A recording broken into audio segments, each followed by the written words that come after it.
Mange oppfatter at fengselsbetjenter låser opp og igjen dører, men jobben så mye mer enn det. En god fengselsbetjent flink til å snakke med andre, interessert, bryr seg. Det handler om å skape relasjon. Vi skal påvirke til endring. Vi vil at innsatte skal få til livet sitt på en bedre måte enn de fikk til før de kom inn til oss.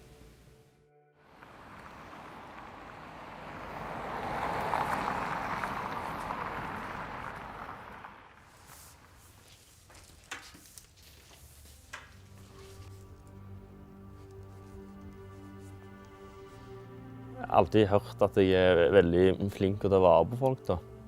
Og når du skal snakke med folk i en sånn situasjon, da, så det jo bra å ikke være han sånn nedsettende og sånn, men prøve å være litt positiv og hjelpe dem på best mulig måte. Da.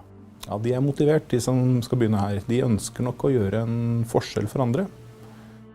De har kanskje opplevd en del ting i livet selv, for det noe som fin erfaring å ha med inn mot innsatte, som også ofte har opplevd mye før de ender opp i fengsel. En dag så skal jo de innsatte skal jo ut, så da jo snakk om hvem vil du ha som nabo da, når de kommer ut en gang.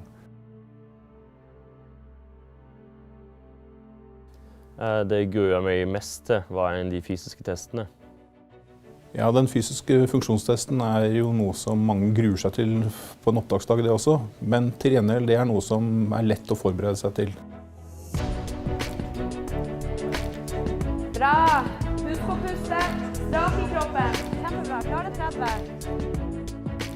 Det viktig for oss at de som kommer inn her i god nok form til å ivareta sin egen og andres sikkerhet i fengsel.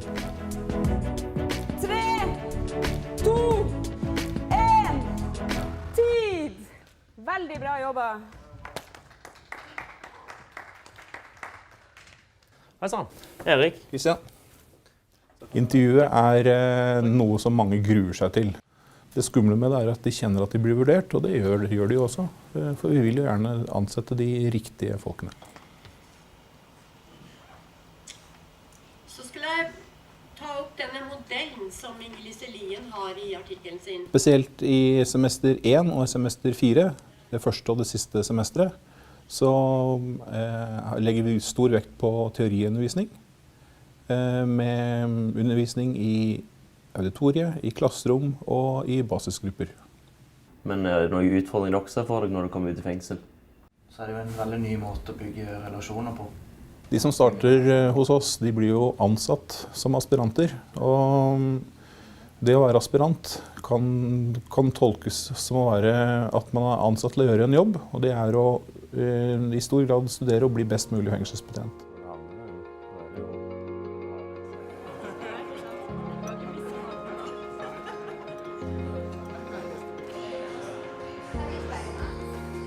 Jeg stortrives faktisk på studiet. Alt vi lærer jo relevant til det vi skal gjøre. Det mye teoretisk, men mye rettet mot det praktiske. Da.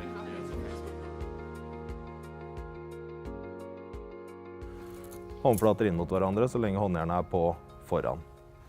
Her på KRUS så har vi da et øvingsfengsel, og det ble bygget for å få mest mulig realistiske øvelser lagt inn i utdanninga. Så jeg kan gå med innsatt ut, og så kan dere gå gjennom casen her. Dere skal fått i oppdrag å lufte en innsatt som kjent for å kunne være utagerende. Dere et team og samarbeider. Åpne opp døra! Nei! Åpne opp døra! Sånn trenger du ikke oppføre deg. Det greit. Hvis du skal være med ut på lufting, så må du oppføre deg ordentlig. Det greit.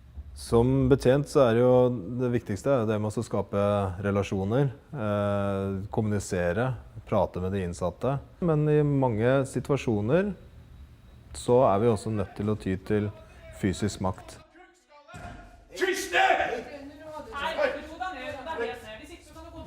Vi øver mye på det, fordi i forhold til det å bli en fengselsbetjent så får du tildelt mye makt. Og det med realistiske øvelser gjør at man klarer å reflektere og få en mer forståelse av hvor mye makt man har og hvor mye man bør utøve i de forskjellige typer situasjonene. Legg deg ned! Og vi har veldig mye fokus på at Vi skal ikke bruke mer makt enn nødvendig. I semester 2 og 3 så tilbringes tiden i en praksisenhet. Det er gjerne et stort fengsel som har tilknyttet seg overgangsbolig og friomsorgskontor. Der gjennomføres ganske mye teoriundervisning, men det er jo hovedvekt på praksis og veiledning i praksis som gjelder der ute. Første gang jeg tok på meg uniformen, følte jeg veldig stort ansvar. Jeg følte at nå må jeg kunne ting. Nå representerer jeg både kriminalomsorgen og skolen. Det var veldig mye ansvar som sagt, men dette løsnet litt etter hvert. Jeg klarte å slappe av og synke skuldrene. Vær så god. Yes, det vi skal gjøre nå, Paulina, er at vi skal visitere en celle. Aspirantene får et veldig stort ansvar. De går på lik linje med faste tjenestemenn her, og de vil også bli brukt i reelle situasjoner. Nå har jeg valgt ut celle 106, som vi skal visitere, så da kan du få låse opp. Den tette relasjonen og dialogen med veilederne gjør at jeg føler meg trygg i jobben. Jeg vet at det forventes ikke av oss aspiranter at vi skal løse alle oppgaver på en riktig måte. Vi kan fortsatt feile, vi er trygge på at vi kan feile. Så kan jeg starte på toalettet. Ja.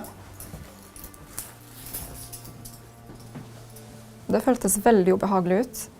Jeg visste at jeg går gjennom private eiendeler, mens vedkommende er ikke til stede. Så jeg følte at jeg går over en grense, krysser en privat zone. Det er noe man må bare bli vant til.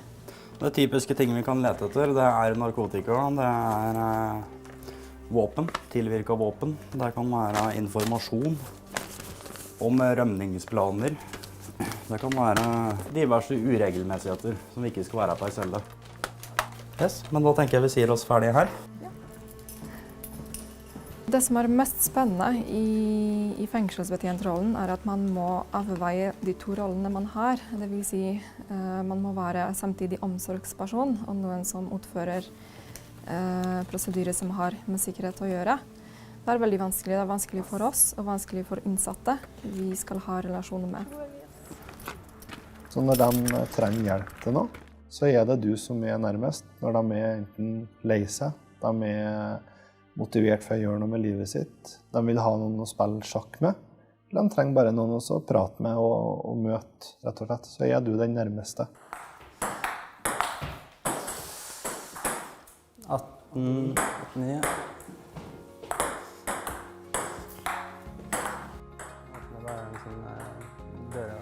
En god fengselsbetjent har mange gode sider. Det viktigste er jo det grunnleggende som å ha gode holdninger, og det er å kunne utføre en profesjonell jobb. Du er rettferdig, og ikke minst klarer å sette grenser. Du er positiv, er med på å skape et godt arbeidsmiljø, kan også være et godt forbilde for andre fengselsbetjenter og innsatte. Utdanningen mener jeg passer egentlig for dem som har lyst til å jobbe med mennesker, som liker å jobbe med mennesker, som er tålmodige. For dette her er jo personer som da har valgt litt annerledes enn deg, og da er det viktig at det tåler du, det respekterer du. Du vil gjerne være der for dem og hjelpe dem, selv om de da har tråkket litt annerledes enn hva du har.